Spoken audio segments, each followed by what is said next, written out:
الامارات العاشره والسعوديه ال 18 في قوه التاثير الناعم عالميا. اتكلمنا من يومين عن بيزنس الكوره وازاي انه من ادوات المملكه لزياده القوه الناعمه بتاعته، وناس كتيره في التعليقات كانت بتسال هي مش القوه الناعمه دي بتاعت الممثلين والافلام والحاجات دي؟ خليني اشرح لكم. ده تقرير براند فاينانس عن اكبر الدول التي تمتلك قوه ناعمه في العالم. بيعرفوا القوه الناعمه انها ايه بقى؟ قوه دوله او امه على التاثير على سلوكيات واختيارات الدول التانيه والشركات والكيانات الكبرى عن طريق الجذب والاقناع بدل الاكراه. يعني انا مش هخليك تعمل اللي انا عايزه بالعافيه، لا ده انت هتعمل الكلام ده بمزاجك علشان انت عايز رضاي عليك والفايده اللي هتعود عليك من رضايا. لو مش عايز انت حر، مش هجبرك. الموضوع ده علمي بحت، مش نظام مفيش زي في بلدك.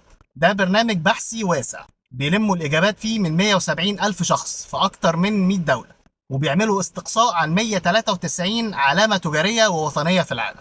والبحث ده بيتعمل على جزئين: جمهور عام وجمهور متخصص. ودي أكتر الدول اللي قوتها الناعمة بتزيد بسرعة الفترة اللي فاتت، أثيوبيا الثالثة. بس علشان يكون عندك قوة ناعمة حقيقية مش شوية مسلسلات، بص التقرير بيقول إيه.